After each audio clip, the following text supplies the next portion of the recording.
नमस्कार दोस्तों, आपका स्वागत है आपके अपने YouTube channel Vidhi judicial academy में। मेरा नाम है Vijendra Verma and I am the director founder of the Vidhi judicial academy.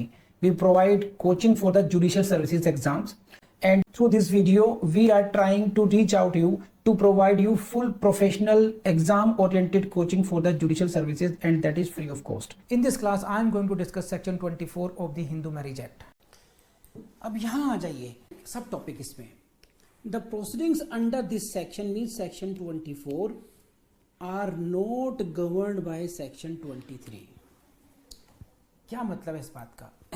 The proceedings under this section are not governed by section 23 of the Hindu Marriage Act. कि यानी कि ये जो प्रोसीडिंग्स हैं यहाँ पर आप सेक्शन 23 के जो प्रिंसिपल्स हैं उससे गवर्न नहीं होंगे। Now here you will have to have a look of section 23. तो please see the section 23।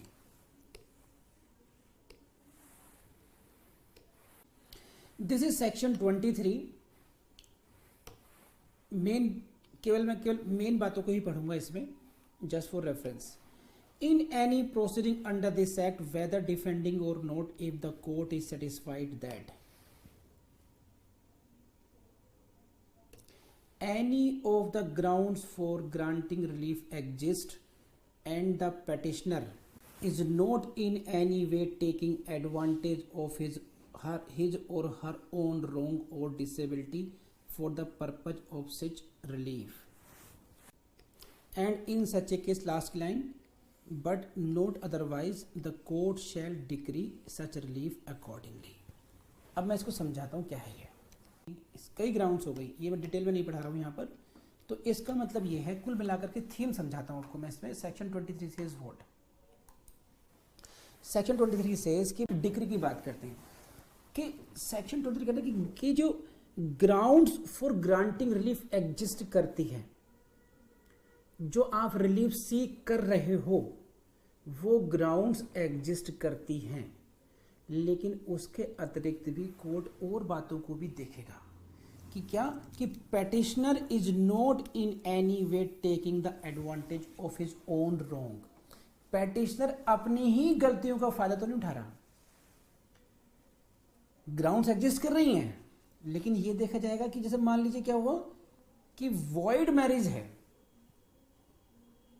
Suppose करते हैं, दूसरी शादी के ग्राउंड पर आप इसको वॉइड कह रहे हैं, ठीक है साहब, लेकिन फिर दूसरी मैरिज करी किसने थी? मैंने ही की थी। पेटिशनर कौन है? मैं ही पेटिशनर हूं। आप समझ रहे हैं? तो यहां पर क्या होगा, मेरी ही गलती है, मैं ही पेटिशनर बन के आया हूं। जैसे सेक्शन 9 है, मैंने ही विड्रॉल करा और मैं ही बाद में सामने आ गया पिक्चर में। मींस जहां पर पेटिशनर का फॉल्ट देखा जा रहा है, तो जहां पर कहीं फॉल्ट वाली सिचुएशन है, then court will see whether the relief asked relief requested is to be granted or not. ये उस रेफरेंस में सेक्शन 23 की बात कर रहे हैं कि अभी एग्जांपल आएंगे तब समझेंगे आप कि सेक्शन 24 जब डिसाइड करेंगे तो क्या आप उसको 23 से भी गवर्न करेंगे? जो पार्टी कहती है आई एम द नीडी स्पाउस, मुझे पैसा दे दो, मुझे मेंटेनेंस दे दो, मेरे बस की नहीं है खर्चा चलाना, तो क्या हम उससे कहेंगे you are the party at fault, तुम्हारी वजह से सब कुछ हो रहा है, go to the hell. Can you say it? It says no, because this section is independent of section 23. This proceeding under section 24 is not govern under section 23. ठीक है, अब इसके हम लोग अच्छे से समझते हैं, फिर आपको और मजा आएगा बड़े पढ़ने में। This is where the wife makes an application for the maintenance and expenses for judicial separation, ठीक है, कब? during the pendency. In that case it cannot be refused to her on the ground that she had been living in adultery. Living the life of adultery. Madam क्या कह रही हैं आप? क्या मांग लिया आपने? कम से कम खुद को देखो, आईने में देखो, पानी में देखो, शर्म करो। आप ऐसा नहीं कह सकते उससे। The lady has called for relief for judicial separation. ठीक, तो now that question is different. whether the relief of judicial separation be granted or not. That's a different story. If the record is speaking that she is living in adultery, then the court will think whether to grant judicial separation or not. That's a different story. But if she is seeking pendente lite, maintenance pendente lite, during the pendency उसको क्या चाहिए, maintenance चाहिए, उसको expenses चाहिए litigation के, समझे? ऐसे cases में क्या उसको मना कर सकते हैं? It can not be refuse. एक है नायक, एक है नायिका. नायिका अपने प्रेमी के साथ रह रही है, यानी कि लिविंग इन एडल्ट्री. नायक ने बहुत बुलाया, चिट्ठी पत्रे, पूरी रात खड़े होकर भी देख लिया हीरो की तरह, कोई असर नहीं पड़ रहा. अब वो क्या कहता है? Judicial separation. जुडिशियल सेपरेशन में गए, लड़की ने कहा सेक्शन 24 मैं तो केस डिफेंड ही नहीं कर सकती, मेरे पास तो पैसा भी नहीं है, मैं सर्वाइव भी नहीं कर पा रही, मुझे मंथली अलाउंस भी दो. तो यहाँ पर एडल्ट्री के बेस पे जुडिशियल सेपरेशन मांगा जा रहा है. इन that case she cannot be refused just because you are living adultery. You cannot be granted maintenance relative, because जो object मैंने आपको बताया, object is to support. No one shall remain in a position that he or she cannot defend himself or herself in the litigation. समझ रहे हैं बात? तो ये बहुत इंपॉर्टेंट बात है जो मैंने आपको बताई. एक केस है प्रदीप, शैलजा, ब्रिजल, माया, उसी लाइन पर है. क्या कहते हैं? In the application of this kind, the own conduct of the applicant is out of place. Her alleged misconduct would not disentitle her to receive pendentility maintenance. क्या समझे? Very important. वही बात. Own conduct of the applicant is out of place. जिसको मैं अभी समझा रहा था, वही दूसरे शब्दों में वही बात है कि this is. अब ये कहा जाए कौन सी एप्लीकेशन है? हाँ वकील साहब, जनाब 24 की एप्लीकेशन लगाई है, पैसे नहीं है हमारे पास केस लड़ने को, भूखे मर रहे हैं. हाँ जी वकील साहब क्या कहना है? जनाब इनका कंडक्ट ऐसा है, जनाब ये हैं, जनाब वो हैं, इनका आचरण ऐसा है, ये एडल्ट्री में रहते हैं, ये शराबी हैं, ये कबाबी हैं. कहना है सुनो वकील साहब, this is out of place. For the purpose of maintenance and the disposal or the granting of relief of under section 24, it is all irrelevant. What is irrelevant? Relevant है ना, पढ़ो section 24. ये है section 24. Relevant is what? This is relevant. Has no independent income sufficient for her or his support and the necessary expenses of the procedures. This is relevant. Court will see while considering this relief only these points. We will not go into the details of her or his alleged misconduct. Deserving है या नहीं है भैया, यहाँ survival की बात है. यहाँ हम इसको फाइनल रिलीफ नहीं दे रहे हैं, यहाँ हम इसको महाराजा महारानी नहीं बना रहे हैं. ये 25 का रिलीफ नहीं है, ये समझ रहे हैं बात? यहाँ पर है इसको जिंदा रखना है, इसको इस काबिल रखना है कि ये केस लड़ता रहे. तो इसीलिए इसको उन्होंने ये कहा. Maintenance pendente lite cannot also be denied on the plea that the said party was guilty of some marital offence. किसी प्रकार के मैरिटल ऑफेंस की गिल्टी थी, इस ग्राउंड पर भी रिफ्यूज नहीं किया जा सकता. समझे? तो आज आप बहुत समझ गए हैं भाई. Ganga, next case is what the Ganga Pundlik versus Maruti. क्या कहते हैं? ये बात जो मैं समझा रहा हूं वही बात इन्होंने कह दिया आपसे. The contention of this kind is against the principle aim of this section. बस वही जो मैं कह रहा था आपसे. The contention of this kind is against the principle aim of this section. What contention of this kind मतलब कि contention dealing with the misconduct of the party seeking 24 relief. कह रहे ये कंटेंशन ही अगेंस्ट प्रिंसिपल एम जो है section का, आप उसको देखिए. जो ऑब्जेक्ट है वो है सपोर्ट करना, ठीक है, तो जो अगर आपकी बात मानेंगे इस तरीके से तो फिर जो सपोर्ट का सिस्टम वही खत्म हो जाएगा। 24 का एक बहुत लिमिटेड एम है टू सपोर्ट, तो therefore we will not go into the other things. तो इन्होंने यही कहा बस, which intends to provide the financial assistance, financial assistance देना है किसको, who is financially dependent on the other side, जो कि दूसरे पर आर्थिक रूप से निर्भर है, ऐसे व्यक्ति को फाइनेंशियल सपोर्ट करना है। अब next, in this section pendente lite can be claimed by the party for itself and not for the children. Again समझे, यहां से अगेन आएगा क्वेश्चन, क्या तो क्या गोलू मोलू जिनको एक गोदी में धर एक गोली में धर उसके लिए भी ले सकते हैं कि ना, अपने लिए लोगे केवल, हस्बैंड अपने लेगा या वाइफ अपने लेगी, यहाँ पर चिल्ड्रन के बच्चों के मेंटेनेंस की बात नहीं की गई है। तो please note down again this is very important for your, कि चिल्ड्रन के लिए नहीं है, पार्टी के लिए है, किसी भी एलिज मिसकंडक्ट पर रिफ्यूज नहीं किया जाएगा, हस्बैंड भी ले सकता है, वाइफ भी ले सकती है, प्रूव ये करना पड़ेगा, प्राइम एफएसआई कोड को सेटिस्फाई करना पड़ेगा, I have no independent income sufficient to support myself और to pay the expenses of litigation, इतनी सी बात करनी है इसमें बस, ठीक है, बोलो हाँ है ना। तो कुछ केस लॉज है वो देखे थे हम लोग, ये है केस लॉ पुरुषोत्तम वर्सेस पुष्पा। क्या कहता है ये case, when the wife claimed the maintenance pendentility for herself as well as for her children, उसी बात को दोहरा रहे हैं, अपने लिए और बच्चों के लिए, in the suit of divorce, divorce कर दी, high court Odisha ruled that in such cases even children can not be provided for any grant of maintenance। तो जो बात मैंने समझाया था चिल्ड्रन वाली बात, उस पर ये केस लॉ है पुरुषोत्तम वर्सेस पुष्पा, ठीक है, इसमें बहुत कुछ समझाने की बात है नहीं, मैं समझा चुका हूं। इसी तरीके से एक नेक्स्ट केस है Amrik Singh versus Shrimati Harinder Kaur.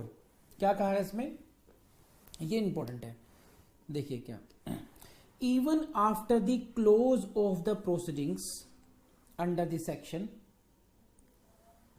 The court remains competent to order pendentility maintenance and expense of the litigation and it cannot be refused simply because the said litigation has ended। इस पे जिक्र हो चुका है पहले, केस का नाम है अमरीक सिंह वर्सेस श्रीमती हरिंदर कौर, ये आपको नोट से मिल जाएगा, प्रीलिम्स में नहीं पूछेंगे, मेंस के लिए इंपॉर्टेंट रहेगा।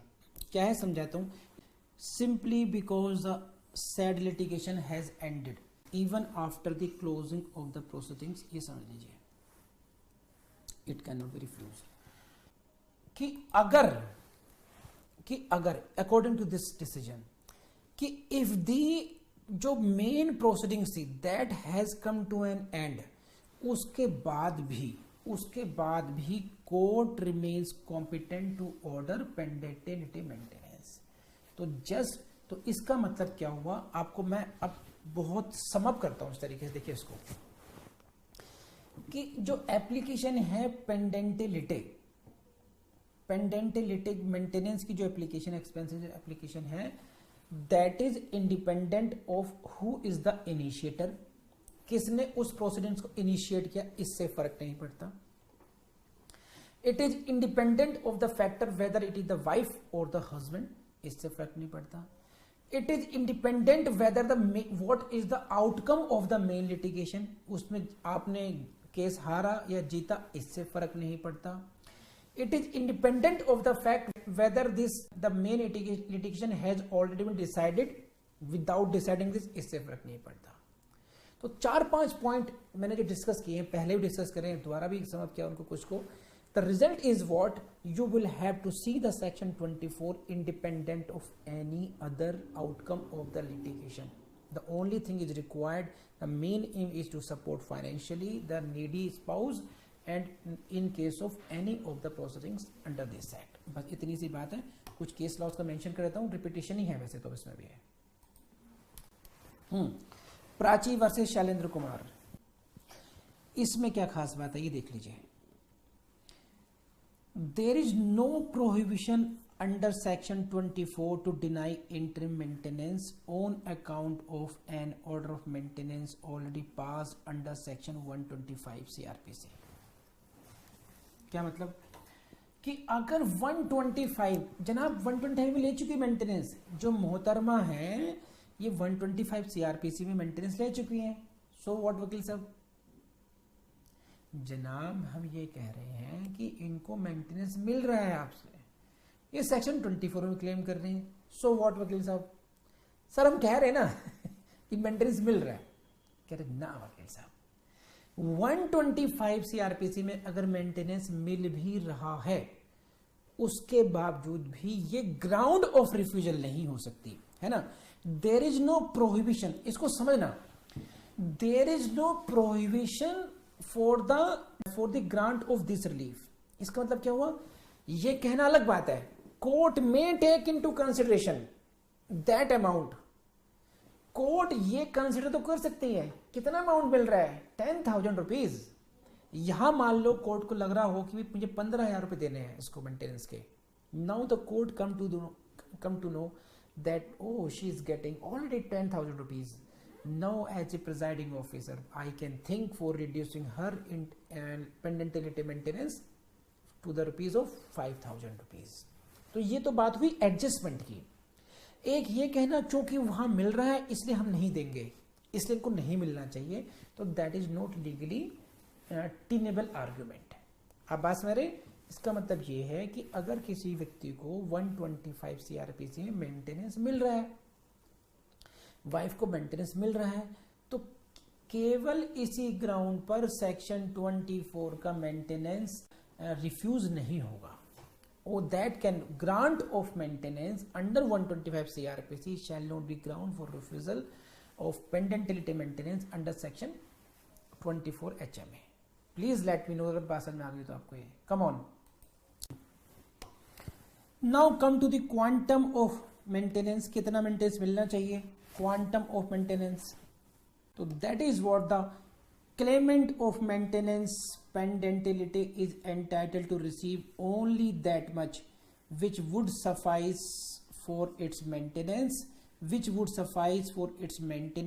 and is needed to bear the cost of the proceedings। केवल इतना देखना पड़ेगा कि कितना सफिशिएंट है। तो हम लोग डिस्कस कर लेते हैं इसमें कि क्वांटम ऑफ दिस में जो हेडिंग में हमें क्या करना चाहिए, कि क्या ध्यान रखना है कि कितना अमाउंट। सपोज करो ये भाई साहब हैं कृष्ण मोहन जोशी साहब हैं, ये कल को जो है जज बन जाए, सपोज क्या बनना ही जज, सपोज करने वाली बात ही नहीं है, न बनना ही है, आप सबको बनना है एक दिन। ये डाउट मतलब ना कभी जिंदगी में कि बनोगे नहीं बनोगे, जितना प्रूडेंटली काम करोगे, अपनी मरबरी चलाओगे तो मुझे पता नहीं, मेरी सुनोगे, मेरे दिखाए रास्ते पे चलोगे तो बन जाओगे पक्का, कोई डाउट नहीं है उसमें। इस पर आते बात ये कि ओनली अगर आपको जज साहब को, जोशी साहब को अगर ये डिसाइड करना हो कितना दिया जाना है, तो केवल उतना देना है जितना सफिशिएंट होगा मेंटेनेंस के लिए। इसके चाय मिल जाए, इसे 2 रोटियां मिल जाए, इस ये मिल जाए, जो मेंटेनेंस वाली बात है, ये हुई एक लोअर तबके की बात है ना। एक हायर तबके के हिसाब से उसमें देखेंगे क्या क्या मिलना चाहिए। तो क्वेश्चन ये है survival as per the circumstances of the parties के हालातों के हिसाब से वो सर्वाइव कर पाएंगे या नहीं कर पाएंगे, और जो कॉस्ट ऑफ लिटिगेशन है वो बियर कर पाएंगे नहीं कर पाएंगे। तो यही क्वांटम का एक फॉर्मूला है। The amount must be reasonable in keeping with the financial resources of the party against whom. बस जो पार्टी के खिलाफ कर रहे हैं उसके फाइनेंशियल रिसोर्सेज के हिसाब से देखा जाएगा। अब खास बताने वाले देखो, ये केस का नाम है अनीता वर्सेस लक्ष्मी नारायण। क्या है इसमें, बहुत इंपॉर्टेंट है, सुप्रीम कोर्ट का डिसीजन है भाई, सुप्रीम कोर्ट का डिसीजन है। क्या कहा है इसमें क्या हुआ, the wife was not granted sufficient amount to properly contest the petition. क्या हुआ देखो इसमें, the wife was not granted sufficient amount to properly contest the petition. It means what? Amount was granted. Section 24 order was passed in favor of the wife, but the amount was not sufficient. समझे, as a result of which an ex parte decree was pass against her. समझे आप। तो 24 में उसको sufficient amount नहीं मिला, लड़की अपना पक्ष नहीं रख पाई और किसी वजह से फिर उसके विरुद्ध एक्स पार्टी डिक्री हो गई। सुप्रीम कोर्ट ने कहा सेट असाइड दैट डिक्री, इस डिक्री को हटाओ। तो वो यहां पर बड़ा खुर्रान वकील का दिमाग चला होगा कि इस ग्राउंड पर लेकर आते हैं, और एक वर्क कर गया सुप्रीम कोर्ट में। सुप्रीम कोर्ट ने कहा नहीं, amount of the pendente lite maintenance should be enough, should be sufficient. क्या? Amount of pendente lite maintenance should be enough to enable her to contest the petition properly. इतना अब जरूर होना चाहिए ताकि वो अपनी लिटिगेशन को पर्याप्त तरीके से, अच्छे तरीके से उसको कंटेस्ट कर पाए। ये क्या बात हुई, दे दिया कुछ पैसा, मिला भी रिलीफ, नहीं मिला, अब now she is not able to contest that. तो दैट इज वाई, देखो जैसा भी पीछे बात आई थी ना कि वो रेस जुडिकेटा के प्रिंसिपल्स पे अप्लाई नहीं हो सकते। जैसे मान लीजिए क्या हुआ, अभी ट्रायल कोर्ट में चल रहा है मामला, है ना, ट्रायल कोर्ट में मामला चल रहा है, और उसमें क्या हुआ कि साहब 10,000 रुपये मिलना शुरू हो गया, या कॉस्ट ऑफ लिटिगेशन मिल गई 20,000 रुपये। अब मामला चला गया अपील में, अब चले गया हाई कोर्ट में। अब हाई कोर्ट के वकील को लंबी चौड़ी फीस चाहिए, तो फिर दोबारा लगानी पड़ सकती है कि नहीं। सुप्रीम कोर्ट चले गए तो भैया फिर एक्सपेंसेस बढ़ जाएंगे। तो उस रेफरेंस में देखना उस पॉइंट को, यहाँ से मैं एक दोबारा समझाने की कोशिश कर रहा हूँ उस पॉइंट को, जिसमें हमने पढ़ा था कि पेंडेंट, उसमें जो रेस जुडिकेटा का प्रिंसिपल इसमें अप्लाई नहीं होता है, पढ़ा था ना। तो वही बात है, कोर्ट ने यहाँ पर कहा कि देखो भैया उसको अगर मेंटेनेंस देना है आपको इतना जरूर दो ताकि वो अपने उसको कंटेस्ट कर पाए, बस इतनी सी बात है। केस का नाम अनीता वर्सेस लक्ष्मी नारायण। बोलो हाँ है ना, समझ बात आई नहीं आई। अब जो है संदीप बाबू हैं वकील साहब लड़के की तरफ से, जो सौरभ बॉस हैं वो हैं लड़की की तरफ से। तो इधर एडवोकेट संदीप, उधर एडवोकेट सौरभ। सेक्शन 24। संदीप बाबू कहते हैं कि जनाब इनके पिताजी कौन है, देखो जरा, मंत्री हैं सेंट्रल गवर्नमेंट पे, इनके रिलेटिव्स ये हैं, इनके ये हैं, उनके वो हैं, इन्हें हर जगह से मदद मिल सकती है। तो her application under section 24 should be dismissed. Saurabh Babu ने कहा कि हम क्यों मांगे उनसे जाकर के, मेरा राइट 24 का क्वा यू है, I should not be bound to explore my contacts और माई रिलेशंस और माई फैमिली मेंबर्स। समझे। तो इन दैट केस कोर्ट की फाइंडिंग्स ये हैं, क्या फाइंडिंग्स हैं, ये फाइंडिंग्स हैं कि any party to the marriage received financial assistance from the relatives. समझे, financial help from the relatives, friends और एल्सवेयर, कहीं से भी, it would not create hindrance in और his her way towards recovering maintenance under this section. समझे कि अगर आपको फाइनेंशियल हेल्प मिल रही है कहीं से, तो कहें वो may be relative, may be friends, may be any resource, because of that right under section 24 can not be defeated. Can you please see the words again. This is what independent income has no independent income. The court will focus only upon his or her independent income, not upon the assistance she has taken, she or he has taken, or there are prospects of taking such help. The main focus will be on what? Income, independent income. उसकी खुद की अपनी income कितनी है उसको देखा जाएगा इसमें। बोलो हाँ है ना, ये पॉइंट क्लियर हुआ, law point.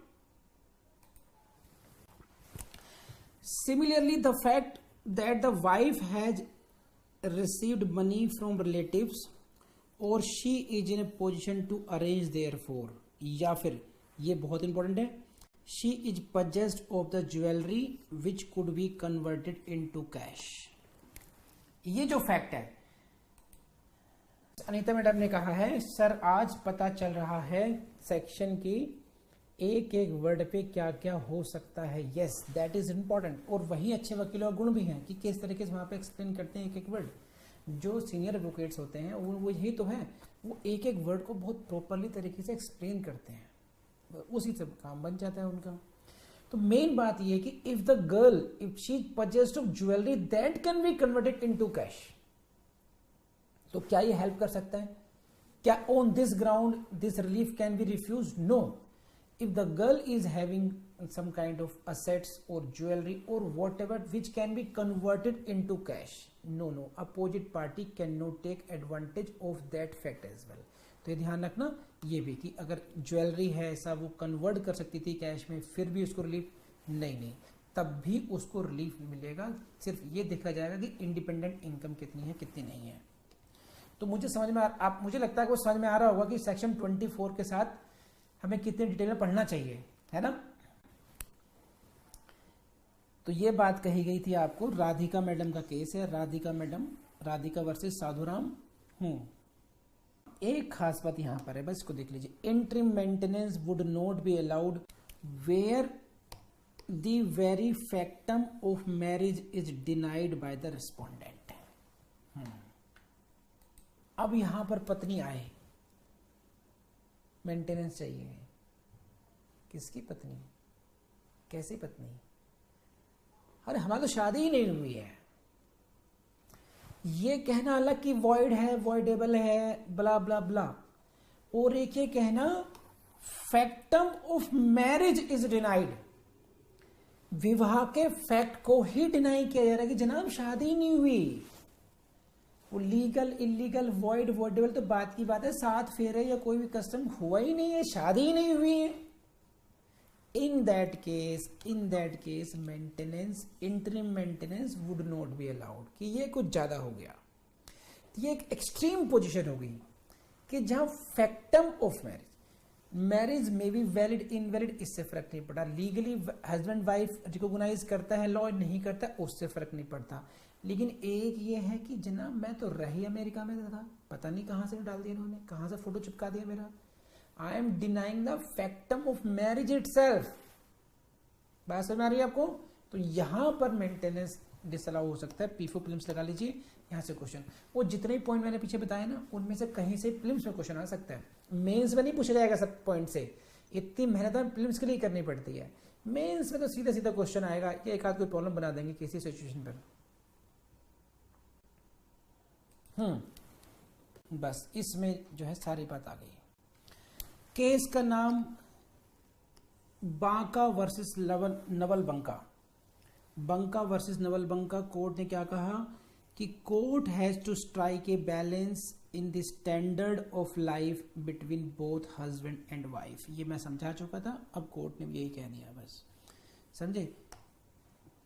Court has to ensure that such standard of life of wife is secured during pendency of the matrimonial case. बस समझे कि जब ऐसा करा जाएगा, है ना, इंटरिम मेंटेनेंस देते समय आप ये ध्यान रखेंगे कि जो उनका स्टैंडर्ड ऑफ लाइफ है, जो मैं अभी पहले समझा चुका हूं, गंगू हलवाई का एग्जांपल दिया था आपको, गरीब गरुआ बीपीएल का दिया था और सेलिब्रिटी का दिया था, जो इनका स्टैंडर्ड ऑफ लाइफ है उसमें बैलेंस बना के चलेंगे, समझे। और इसीलिए जो वाइफ को आप देखेंगे, standard of life of the wife is secured during the matrimonial case. ऐसा ना हो जाए कि वो दर दर भटकती रह जाए, कहाँ बेंगलोर में और कहाँ फिर फुटपाथ पर आ जाए, ऐसा नहीं होना चाहिए। मेंटेनेंस दे भी दो और नहीं भी हो उसके लिए, तो you will have to see the balance उसमें, इसकी इनकम उसकी इनकम, स्टैंडर्ड ऑफ लाइफ का, ये सारे क्राइटेरिया हैं। तो these are the different aspects which we must know about the section 24। ठीक है, अब इसके रिगार्डिंग किसी को क्वेरी तो मुझसे पूछ सकते हैं। कम ऑन, यहाँ पर सेक्शन 24 का लेक्चर मेरी तरफ से खत्म हो जाता है। I have given you notes which will be either uploaded, already uploaded और विल बी अपलोडेड सून, और वहां से उतना कर लेंगे तो सेक्शन 24 अपने आप में सफिशिएंट हो जाएगा आपके लिए। बोर हो रहे हो, डिप्रेस हो रहे हो, बहुत सारे ख्याल आ रहे हैं, तो बस एक बात सोचो, जिस दिन जज बन गए उस दिन तुम्हारे मम्मी पापा के चेहरे पर जो रौनक होगी वो कैसे होगी। बस वो कितने जगह जाकर कहेंगे कि मेरा बेटा है, मेरी बेटी है, मेरी बहू, मेरा दामाद जज बन गया है। बस उनका सोचो। और अब मुझे बताओ, पढ़ने बैठ जाओ चुपचाप जा करके, चलो नेक्स्ट वीडियो।